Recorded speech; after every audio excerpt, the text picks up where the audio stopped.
안녕하세요. 살다 보면 가족에게 하지 못한 말이 하나쯤은 남습니다. 이곳은 그런 이야기들을 조용히 꺼내도 되는 곳이면 좋겠습니다. 오늘은 제 아버지 이야기로 시작해 보겠습니다. 저는 지금 40대가 되었고 청소 일을 하며 살아가고 있습니다.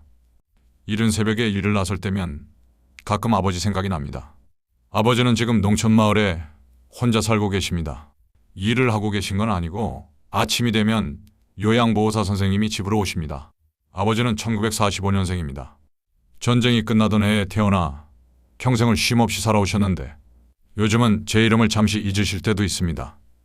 처음에는 그냥 나이가 들어서 그럴 수 있다고 생각했습니다. 하지만 그렇게 생각한 지도 벌써 3년이 지났습니다. 아버지는 어릴 때 고아원에서 지내셨다고 들었습니다. 그 이야기를 자세히 아신 적은 없습니다. 그저 그땐 다 그랬다. 그 말로 끝이었습니다. 젊어서는 집 짓는 일을 하셨습니다. 해가 뜨기 전에 나가 해가 질 때 돌아오는 생활을 수십 년 동안 하셨습니다. 아무것도 없이 시작해 몸 하나로 하루하루를 버티며 사셨습니다. 아버지는 늘 부지런히 일하셨고 쉬고 싶다는 말은 한 번도 하신 적이 없습니다. 아버지는 지나간 시간을 자주 안타까워하십니다. 이미 돌아갈 수 없다는 걸 아시면서도 그 이야기를 꺼내십니다. 지금으로부터 23년 전 이야기입니다.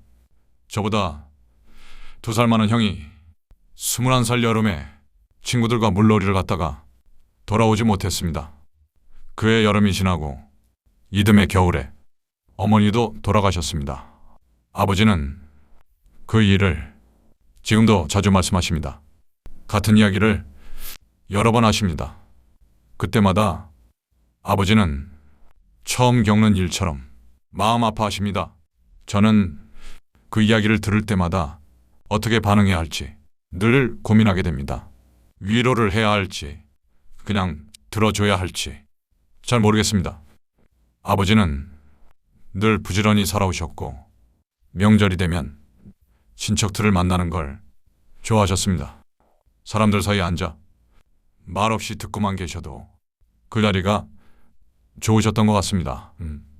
하지만 아버지는 운전을 하지 못하셨고 놀러 다니는 법도 잘 모르셨습니다. 어디를 가야 하는지 어떻게 쉬어야 하는지 한 번도 배워본 적이 없는 분 같았습니다. 그래서인지 지금도 노는 것은 아버지에게 조금 어려운 일처럼 보입니다. 지금 아버지는 기초수급자로 생활하고 계십니다. 생활이 아주 넉넉한 건 아니지만 당장 부족하지도 않습니다. 그런데 아버지는 돈을 거의 쓰지 않으십니다. 계속 모으고 계십니다. 제가 가끔 말씀드립니다. 아버지, 맛있는 것도 좀 드시고 바람도 쐬러 다니세요. 그러면 아버지는 늘 같은 말씀을 하십니다. 이건 모아놨다가 너희 나눠주려고. 그 말을 들을 때마다 마음이 조금 무거워집니다. 아버지 인생에서 아버지를 위해 쓰는 시간은 아직도 없는 것 같아서요. 제가 아버지께 가장 미안한 건 아직까지 아들로서 좋은 모습을 별로 보여드리지 못했다는 점입니다. 공부도 직장도 자랑스럽게 말할 만한 건 없고 결혼은 했지만 몇 년이 지난 지금도 제 삶은 그렇게 안정적이지 않습니다. 어느덧 40대가 되었는데도 아버지께 이제 걱정하지 마세요 라고 말해드릴 수 있는 상황은 아닙니다. 그래서인지 아버지를 뵐 때마다 괜히 말수가 줄어듭니다. 아버지는 그런 제 마음을 알고 계신지 모르겠습니다. 하지만 아버지는 늘 제 걱정보다는 자기 걱정을 더 하십니다. 자신을 위해서가 아니라 자녀를 위해 남겨두고 싶은 마음, 그 마음이 고맙기도 하고 그래서 더 미안해집니다. 이제 아버지는 80대가 되셨고 치매를 앓고 계십니다. 집에 혼자 계십니다. 요즘은 물건을 자주 잃어버리십니다. 지갑을 찾고 휴대전화를 찾고 안경을 찾다가 한참을 서 계실 때도 있습니다. 어디에 두셨는지 기억이 나지 않아 그냥 멍하니 앉아 계실 때도 있습니다. 아버지가 얼마나 외로울지 생각하다 보면 제 마음이 자주 무거워집니다. 사람이 그립지만 어떻게 표현해야 하는지는 잘 모르시는 것 같아서요. 아버지의 치매 증세가 점점 더 깊어질수록 요즘은 이런 생각이 듭니다. 아버지에게 과연 얼마나 시간이 남아 있을까? 몇 년일지 아니면 그보다 더 짧을지 아무도 알 순 없지만 그 생각이 들 때마다 마음이 조금 조급해집니다.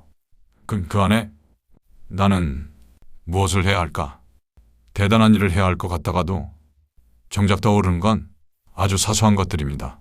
전화 한 통, 같은 이야기를 여러 번 들어주는 일, 잃어버린 물건을 함께 찾아주는 시간. 아직 그게 정답인지는 잘 모르겠습니다. 다만 아버지가 저를 알아보는 시간이 조금씩 줄어들수록 제가 아버지를 기억하는 시간만큼은 놓치지 말아야겠다는 생각은 듭니다. 그래서 오늘도 전화를 한 번 더 걸어봅니다. 특별한 말은 없고 아버지는 같은 이야기를 하시지만 그 목소리를 듣고 나면 조금은 괜찮아집니다. 아직은 이렇게라도 아버지 곁에 머물 수 있으니까요. 이 이야기를 여기까지 들어주셔서 감사합니다. 혹시 여러분의 가족이 조금이라도 떠오르셨다면 오늘은 그걸로 충분한 것 같습니다. 다음에도 조용한 이야기 하나로 다시 찾아오겠습니다.